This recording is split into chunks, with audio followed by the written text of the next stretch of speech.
নমস্কার। সুপ্রিয় বন্ধুরা যারা ফুটবল খেলাকে ভালোবাসেন এবং প্রিমিয়ার লিগের খোঁজখবর রাখেন তাদের জন্য রাউন্ড 7 এর ম্যাচ রেজাল্ট এবং পয়েন্ট টেবিলের আপডেট নিয়ে হাজির হয়েছি আমি দেবাশিস। আপনারা দেখছেন স্পোর্টস সন্দেশ ইউটিউব চ্যানেল।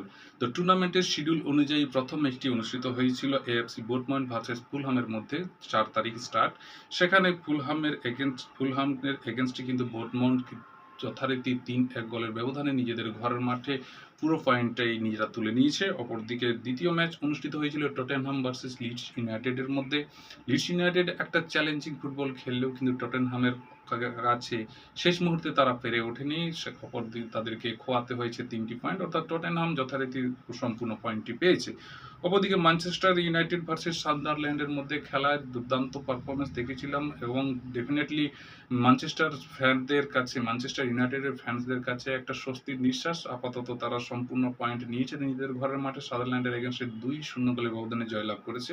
অপরদিকে প্রত্যাশা অনুযায়ী আর্সেনাল ভার্সেস ওয়েস্ট হাম ইউনাইটেড যে ম্যাচটি অনুষ্ঠিত হয়েছিল সেখানে আর্সেনাল জয়লাভ করেছে ২-০ গোলের ব্যবধানে।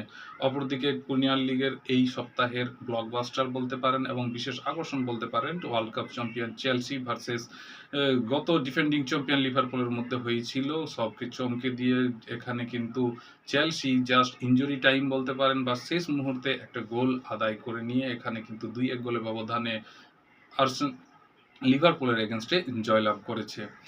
৫ তারিখের ম্যাচ একই সময়ে কিন্তু ৪টি ম্যাচ অনুষ্ঠিত হয়েছিল, যেখানে আমরা প্রথমে দেখলাম ব্রুনলি। অবশ্যই এখানে আপনাদেরকে একের পর এক আমি জানাতে চাইছি, যদিও খেলাগুলি একই টাইমে অনুষ্ঠিত হয়েছিল ৪টি ম্যাচ। ব্রুনলি ভার্সেস অ্যাস্টন ভিলা ২-১ গোলের ব্যবধানে কিন্তু অ্যাস্টন ভিলা জয়লাভ করেছে। অপরদিকে এভারটন ভার্সেস ক্রিস্টাল প্যালেসের অবশ্যই ক্রিস্টাল প্যালেসের টুর্নামেন্টে বা এই মরশুমের প্রথম হারটা তাদেরকে পরাজয় বরণ করতে হয়েছে এভারটনের এগেনস্টে ২-১ গোলের ব্যবধানে।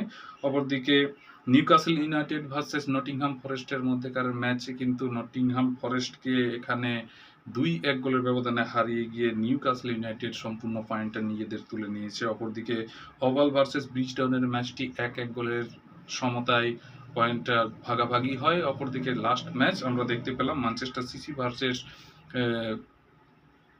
ব্রেন্টফোর্ডের মধ্যে, যেখানে ১-০ গোলের ব্যবধানে আর্লিং হল্যান্ডের একমাত্র গোলের সুবাদে ম্যানচেস্টার সিটি জয় পেয়েছে।